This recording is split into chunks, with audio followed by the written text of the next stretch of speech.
The wind howled like a hungry beast outside the small mountain cabin. Snow piled higher with every passing hour, covering the world in white silence.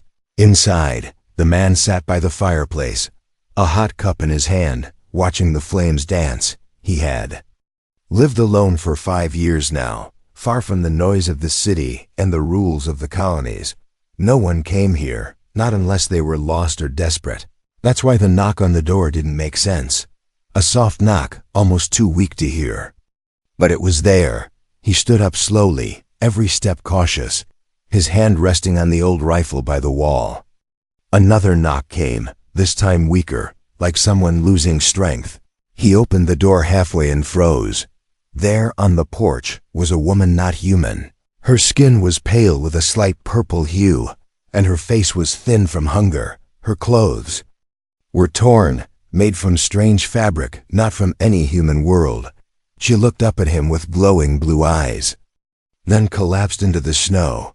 He didn't think, he just acted. He pulled her inside, slammed the door shut, and dropped to his knees. She was breathing, but only just, her hands like ice, her lips turning blue. He wrapped her in his thickest blanket and placed her near the fire. For a moment, he just looked at her, confused and alert. What kind of alien would wander into this storm, to this lonely cabin, and knock so softly? She opened her eyes again and tried to speak. Her voice came through a broken translator on her collar. "Please. Safe needs safe," she whispered, then passed out again. He stared at her face, unsure what to do. He had fought in the last frontier war. He had seen aliens, both enemies and allies, but she didn't look like either. She looked scared. Alone and starving, he got to work, heating broth, adding herbs, and making sure her body stayed warm. Hours passed before she opened her eyes again, this time more aware. She tried to sit up, but her body gave out. He helped her gently, holding a bowl near her mouth. She drank slowly, eyes watching him the whole time, never blinking. "Thank you," came the weak translation. He asked her name, but she only looked down. He tried again, slower. "Name?" She said nothing, just pointed to herself and shook her head. "Don't remember?" he asked. She nodded once, slowly, or maybe she didn't want to say. He sighed and leaned back. "You're lucky I opened the door." She looked at him. Her eyes filled with something he hadn't seen in years, fear mixed with hope. The fire crackled softly between them, the only sound in the room. He gave her more food, and she ate like someone who hadn't tasted warmth in weeks. She didn't speak again, but her hands stopped shaking. As night came, he gave her a bedroll and extra blankets. He didn't ask questions, not yet. She needed sleep more than answers. But he couldn't sleep, not fully. He sat near the fire with his rifle close, watching the door. He didn't know who she was or what she brought with her, but something told him she wasn't just some lost traveler. He stared at the strange blue lines that ran up her arms like veins, glowing faintly. Was she sick? Modified? Or something else entirely? At 3 a.m., the cabin sensors beeped. A small red light flashed on the console. Movement detected, 100 meters out. He walked to the monitor and frowned. A heat signature hovered in the distance, then disappeared. The snow outside still fell heavy, covering tracks. He turned back to the sleeping alien girl, her chest rising and falling slowly. "Who are you?" he whispered. "And what followed you here?" The knock that shouldn't have happened had changed everything, and he had a feeling this was only the beginning. The fire was still burning low when the man woke up. His eyes opened slowly, and the first thing he saw was the alien girl sitting near the flames. She wasn't sleeping anymore. She was awake, watching the fire as if it might vanish. Her hands were wrapped tightly around the bowl he gave her, and her shoulders shook with each breath. She ate like it was her last meal, fast and silent. Crumbs fell from her lips, and the broth spilled on her blanket, but she didn't stop. It was like she hadn't eaten in years. The man didn't speak at first. He just watched her, realizing that she must have gone through something terrible. No one eats like that unless they've known hunger too long. She looked up and saw him watching. Her hands paused, eyes wide, like she thought he might take the food away. He raised his hand slowly, palm open, and said, "It's okay, it's yours." She blinked, then nodded quickly and kept eating. Slower this time. The room stayed quiet except for the fire and the sound of her chewing. He noticed her body was thin, her skin pale, her fingers shaking every few seconds. Her legs had strange marks, like bruises and faded burns. She must have walked through the storm half dead. After finishing the meal, she curled up near the wall, her back pressed tight to it. She kept her eyes on every corner of the room, as if expecting danger. The man tried again, voice calm. "Can you tell me where you're from?"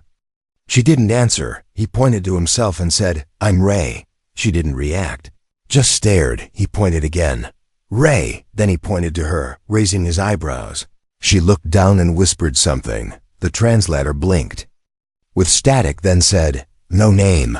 His face softened. "No name?" She shook her head slowly. "Can I call you Nova?" He asked gently. She looked up at him again, her eyes calm now. Then she gave the smallest nod. Just once, later that day, Ray stepped outside, snow crunching under his boots. The storm had slowed, but the cold was biting. He checked the perimeter, his old training kicking in. No footprints other than his and hers, but he felt watched. He turned his eyes to the hills, where shadows danced behind white trees. Something wasn't right. The sensors inside weren't broken last night. They had picked up movement, and Nova hadn't just run from the cold. She had been running from something else. When he returned inside, she was standing now, weak but trying. She nearly fell, but he caught her. She pushed away fast, hands up, scared again. "I'm not going to hurt you," he said quickly. Nova looked at him, then lowered her hands. She pointed to the fireplace, then to the door, then made a cutting motion across her throat. Ray tilted his head, confused. She repeated the motion, faster this time, then said through the translator, "Danger follows me." He stepped back, stunned. He understood now. She wasn't just scared. She was warning him. Someone or something had been chasing her. That night, he set extra traps around the cabin. Hidden sensors, motion alarms. He kept the rifle loaded and close. Nova slept lightly, waking at the smallest creak. Sometimes, she whispered in her sleep in a strange language. One time, she cried out and gripped his arm, yelling, "No more cages." Ray sat still, letting her hold on until her breathing slowed. When morning came, she said nothing about it, but she looked at him differently, like she trusted him just a little more. He tried to ask questions, but she stayed silent, still. She watched him now, followed his movements, copied how he ate, how he folded blankets. She was learning fast, but always alert, always ready to run. Ray started to notice her listening to the sounds outside, tilting her head like she could hear things he couldn't. She stared at the radio once, touched it, then backed away like it had burned her. He made a note of that, but didn't ask why. She had secrets, and some of them, he feared, might be dangerous. As the sun fell behind the snowy hills, the quiet felt heavier. Ray stood near the window, watching. He didn't know what kind of trouble was coming, but something told him it was already close inside. Nova stared at the fireplace, her glowing blue eyes flickering with the flames. And in the shadows outside, a red light blinked once, then vanished. The morning came with silence, not the peaceful kind, but the kind that makes the air feel tight. Ray opened his eyes and reached for the rifle without thinking. The fire had gone out, and the cold crept through the wooden walls. He looked toward the corner where Nova had been sleeping. She was gone, blankets tossed aside, boots missing, the door slightly open. His heart jumped, and he rushed outside. Snow blew across the ground in soft waves, but her tracks were fresh, small. Light steps leading away from the cabin and into the woods. He followed without wasting time, his boots crunching in the snow. He moved fast, eyes scanning the trees, calling her name, "Nova." He shouted, "You don't have to run." No answer came back, only the wind, The tracks led downhill toward the frozen stream. Then they stopped. He looked around. Turning in circles, no broken branches, no footprints, just silence. Panic rose in his chest. He shouted again, louder this time, "Nova! Come back!" Then, to his left, a soft sound, a cough, then a sniff. He turned and saw her behind a rock, crouched low, hugging herself.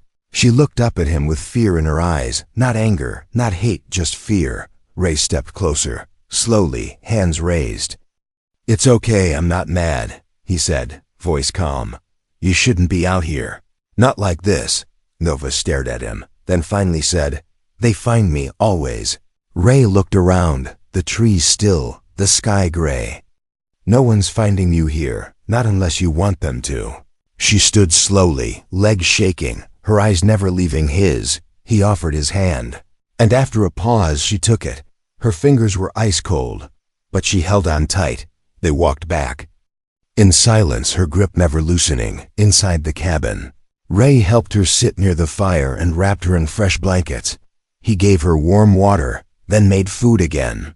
She didn't eat fast this time, but carefully, her eyes darting to the door. Often, Ray sat across from her, watching. "You ran because of last night, didn't you?" he asked. Nova said nothing, just looked at the fire. He continued, "You think they found you again?" She nodded once, then whispered. "Signal was mine." Ray blinked, unsure what she meant. "You sent the signal?" She touched her arm, just above the glowing lines, and said, "Not on purpose." Then she looked up, eyes sharp, body. Broken tech, old control. They track. Ray understood now. There was something inside her, something sending out a signal without her knowing. Some kind of tracker or tech linked to her past. He cursed under his breath and stood, walking. To the storage box, he pulled out an old scanner, dusty but working. When he ran it over her, it beeped faintly near her neck and her lower spine. 2 signals, faint but active. Nova watched him with wide eyes as the scanner beeped. She shook her head, whispering, tried to remove. Always came back. "They built me wrong." Ray felt his hands clench. They hadn't just used her, they built her, changed her, made her into something part machine. He didn't ask who they were, not yet. He could see the pain in her eyes, the shame she carried like a weight on her chest. He put down the scanner and said, "I can block the signals." She looked up. Surprised, "Not remove," he added, "but jam them, make you invisible again." Her lips trembled, and she whispered, "Why help me?" Ray smiled slightly. "Because no one else did." She stayed quiet after that, watching him as he worked. He pulled wires, connected old parts, built a small jammer from scraps. Nova handed him tools without being asked. She understood the devices faster than he expected, like she had done it before. They didn't speak much, but something had changed. She didn't hide in the corner anymore. She sat next to him, close enough that their arms touched. That night, as the jammer hummed softly, she whispered, "You're different." Ray looked at her. "From who?" "From them," she said, eyes closing. "They used me." "You see me?" He didn't know what to say to that, so he said nothing, just stayed there as she leaned against him. The snowstorm outside had stopped, but the danger hadn't. He knew this was only a pause, not the end. They had found her before, and they'd try again. But now she wasn't running alone, and he wasn't going to let her be taken again. Far above, in a black ship orbiting quietly, a red eye blinked on. It had found her signal once more, just before it vanished into static. It turned toward the frozen planet and began to descend. Asterisk. The screen tore through the quiet cabin before the alarm even had time to beep. Ray jumped from his seat, grabbed his rifle, and rolled to the door. Nova was already awake, pressed against the wall, her hands glowing with blue light. He had never seen her like this before, alert, furious, ready to fight.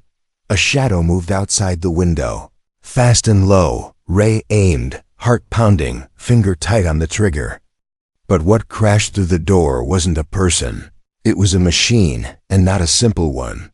It looked like a hound, but its metal body was built for war. Blades folded along its legs, and its eyes glowed red. Nova screamed again, not in fear but in rage. Ray fired twice, the rounds bouncing off its armor. The machine growled. A strange clicking sound coming from deep inside. It leapt at Ray, claws out. Nova stepped between them and raised her hand. A burst of static exploded from her palm, knocking the machine mid-air. Ray fired again, this time at the head. The second shot sparked and hit something important. The hound twitched, then fell. Smoke pouring from its body. Ray breathed hard. The room filled with the smell of burning circuits. Nova collapsed to her knees, the glow in her hands fading. He ran to her, checking for wounds. She looked up at him, her face pale. "Tracker," she whispered. "Found me again." Ray pulled her into his arms and carried her back to the fire. He placed her gently on the floor and checked her pulse fast. "But strong. You just fried a military-grade hunter bot," he said, trying to stay calm. Nova didn't smile, didn't move. She just said, "More coming."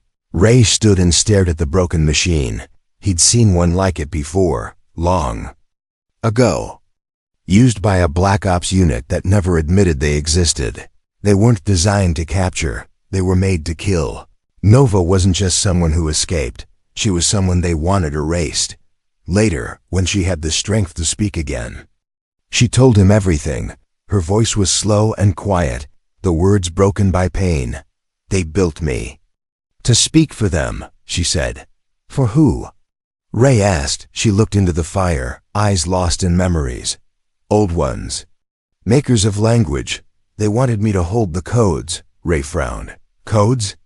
"Voice patterns, deep ones. 2. Open machines. Shut them down," she said. Ray felt cold, colder than the storm outside. She wasn't just a translator. She was a key. A weapon made from living flesh and artificial thought. He asked her who made her, who chased her. She just whispered, "Not human. Not alien. Something worse." Ray got up and started sealing the cabin tighter. He reinforced the walls, set up the jammer again, made new traps outside. Nova watched him the whole time, like she was remembering something she used to be. She didn't sleep much, didn't eat. She just sat, listening to sounds no one else could hear. At one point, she said, "They think I'm broken." "But I remember."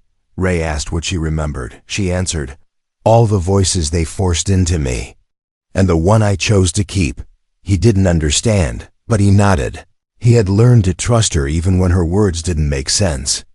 Right away that night, another red light blinked in the distance.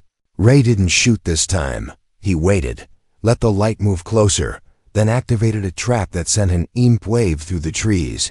The light blinked out. He watched the hills in silence, whispering, "Not tonight." Inside, Nova was standing again.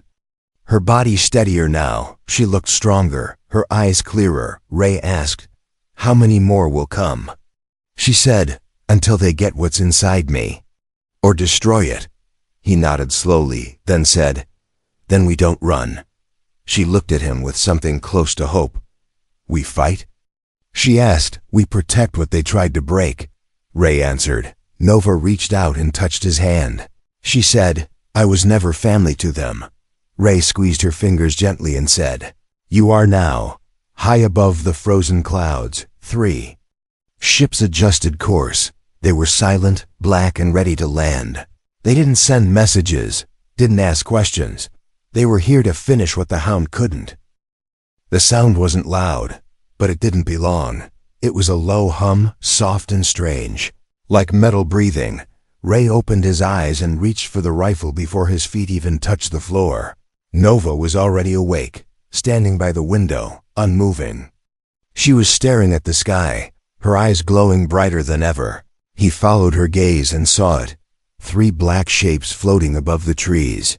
Not flying like ships, but hovering, too smooth, too silent. "They're here," she said softly. Ray nodded once. He felt no fear, only anger. They came for her like she was a stolen tool, but she wasn't anyone's tool anymore. He moved fast, pulling wires, flipping switches, activating every trap and jammer he had. Nova didn't move, not yet. She just stood there, her chest rising and falling slowly. Then, her lips parted, and she whispered one word, a word not in English, not in any known human language. It sounded like wind through glass, like thunder hidden in a whisper. And then every light in the cabin flickered. Outside, the ships paused in the air, like they had heard it too. Ray turned to her, stunned. "What did you say?" he asked. She looked at him and said, "I made them freeze." Ray blinked, confused. Nova walked to the center of the room, her posture tall, her face calm. "They built me to carry codes in my voice," she said, "to open gates. Stop machines. Control systems." Ray swallowed hard. "You mean your voice is a weapon?" She nodded. "I didn't know. Not until now." He didn't know whether to feel amazed or terrified. She had spoken one word, and those ships, whatever they were, had stopped mid-air. She looked at her hands, slowly curling her fingers. "It's not just memory," she said. "It's instinct." "Like breathing," Ray said. "You think you can shut them down?" Nova didn't answer right away. "I can try," she whispered, "but they'll fight back." The next hour was spent preparing. Ray armed every trap around the cabin. Connected. The EMP grid activated the jammer. Nova sat quietly, whispering to herself, testing different sounds, different words. Each one made the walls vibrate, the air shimmer. She was tuning her voice like a musician, tuning an instrument made of thunder. When the ships moved again, they didn't shoot. Instead, they released small black drones. Shaped like flies, glowing red, they flew fast, swarming toward the cabin. Ray took the rifle and fired the first few out of the air. But there were too many. Nova stepped out the front door. Bare feet on the snow, she raised her hand and shouted. A word, just one. It was soft, but the sound echoed in every direction. The drone stopped mid-flight, then dropped to the ground, lifeless. Ray stared at her. Speechless, she turned slowly and said, "That was one command." One word. He didn't ask what it meant. He knew now that her voice wasn't just language. It was power wrapped in breath. But her body shook. Her legs almost gave out. Ray rushed forward and caught her. "You can't keep doing that," he said. Nova leaned into him and whispered, "They made me to obey." "But I disobeyed." Ray carried her back inside, heart pounding. He realized what she truly was, not just a refugee, not just a creation. She was a living key to technology no one should control. And the ones who made her would stop at nothing. To claim her again, Nova looked at him with tired eyes. "They'll come in person next," she said. "No more drones. No more machines," Ray nodded. "Then let them come." He reinforced the cabin again. Dug new traps, hid fuel for a firewall. Nova rested but kept speaking to herself, her voice changing each time. Sometimes soft, sometimes sharp. Each tone made something in the room shift, lights flickering, metals vibrating. He watched her, amazed and worried. She wasn't just learning what she could do. She was remembering what they tried to make her forget. As the night fell, the cabin became quiet again. But it wasn't the same kind of quiet as before. It was the silence before a final strike. Nova stood at the door and said, "They won't stop unless I stop them." Ray walked to her side and placed a hand on her shoulder. "Then we stop them together," he said, high in the sky. One of the ships opened its lower hatch. 3 figures dropped silently through the clouds. Not machines, not drones. Something older, darker, and more dangerous. They didn't carry weapons. They didn't need to. The snow didn't crunch beneath their feet. That was the first strange thing. The 3 figures moved through the trees like shadows, tall, thin, cloaked in dark silver. Their bodies didn't glow, didn't breathe fog in the cold. Ray watched them from the window, heart steady, finger resting on the rifle trigger. Nova stood behind him, her eyes calm but glowing brighter than ever. "They aren't hunters," she said quietly. "They are the ones who gave the orders." Ray had expected guns, armor, noise. But these things moved like ghosts. They didn't speak, didn't look around. They already knew where she was. Nova stepped forward. placing a hand on Ray's shoulder. "I have to speak first," she said. Ray turned to her. "Are you sure?" She nodded. "If I wait, they will lock my voice again." Ray stepped aside. Slowly, Nova opened the door and stepped out barefoot into the snow. The wind blew her hair wildly, but she didn't flinch. She walked toward them until she stood. Between the cabin and the trees, they stopped 10 feet from her, and for a long time nothing moved. Then one of them tilted its head. A voice came, not from a mouth, but from everywhere. "You were not meant to feel." It said, "You were meant to repeat." Nova's voice came strong and clear. "I am not your echo anymore." The air trembled, just slightly. The shadow figures did not move, but their silence was sharp. "You disobeyed protocol," said the voice. "You shared language with a human." Nova took a breath and said, "I shared warmth." Inside the cabin, Ray tightened his grip on the rifle. But part of him knew this wasn't his fight. Not yet. Outside, the middle figure stepped. "Closer. Return to us," it said. "Be silenced again." Nova's hand lifted, fingers glowing softly. "I remember every word you forced into me," she said. "But I kept one you didn't give me." The wind dropped. Like the planet itself was listening, Nova closed her eyes and spoke a single word. It was not loud, but it shook the trees. It passed through the shadows like a ripple through water. And then one of them fell. No sound, no scream, just gone. The other two stepped back for the first time. They understood now. She wasn't just a voice tool. She had unlocked the root command. They raised their hands, a strange light forming between them. Nova stepped back once, suddenly weak. Ray dashed outside and caught her as she stumbled. "Enough," he growled, raising his rifle. The shadows moved fast, but Ray was faster. He fired, and one dropped with a flash of white sparks. The last figure stopped moving, then turned toward him. "You are not part of this," it said. Ray smirked. "I am now." Nova stood on her feet again, supported by Ray's arm. She spoke another word, and the snow lifted like dust in the air. It wrapped around the last figure and froze mid-motion. Then it shattered, like glass struck by sound. Silence returned to the forest. They walked back to the cabin slowly. Nova leaned into Ray, tired but still glowing. Inside, she sat by the fire and wrapped herself in his coat. He placed a hand on her shoulder. "I didn't know you could do that," he said. She looked at him and said, "Neither did I," that night. No alarm sounded. No blinking lights, no signals, no hum in the distance. Nova made tea for the first time, her hands shaking only a little. Ray watched her, and for the first time she smiled. It was small but real. She sat beside him on the old couch, leaned her head on his shoulder. "I was made to be used," she whispered. "But you treated me like family." Ray didn't speak. He just wrapped his arm around her. The fire crackled gently, and outside, the stars blinked quietly above the frozen trees. But deep underground, something old woke from silence. It had no face, no voice, but it had heard her, and now it wanted her back. The ground shook just once, not like thunder, not like a quake. This was something deeper. Ray sat up fast, rifle in hand, eyes scanning the cabin walls. Nova was already standing by the door, staring at the floor.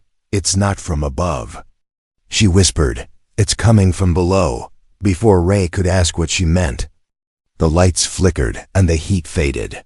Every system in the cabin shut down one by one, jammer, scanner, even the radio. Outside, the snow had stopped, but the wind carried a strange humming sound, low, slow, like a voice trying to speak without a mouth. Nova backed away from the window, her hands trembling.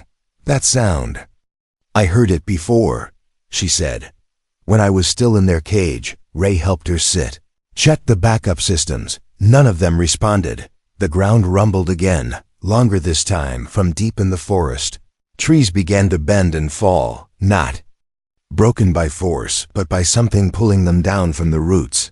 Ray grabbed his coat, filled his pockets with ammo, and pulled the emergency detonator from under the floor. He looked at Nova. "You don't have to fight," She stood, shaking. Her head. Yes, I do. They stepped outside together. The cold bit their skin. But it wasn't the wind that made Ray feel small. It was the sight of what now rose from the forest floor, a machine, buried for years, maybe centuries, round and wide, covered in old symbols, with a soft red glow at its core. It wasn't flying. It was floating. It didn't move like metal, it moved like thought. Nova took one step forward and whispered, "It's the first one. The root of them all." Ray didn't understand, but he raised his rifle anyway. The machine spoke not with words, but with pressure. It filled the air with soundless commands. Trying to force Nova to kneel, she fell to her knees, clutching her head, her voice stolen. Ray shouted, firing at the red core. The bullets sparked but did nothing. Nova gasped and screamed one short word. The sound cut the pressure in half. She stood slowly, eyes glowing like twin stars. "I am not yours anymore," she said. The machine shuddered, a crack forming near the red light.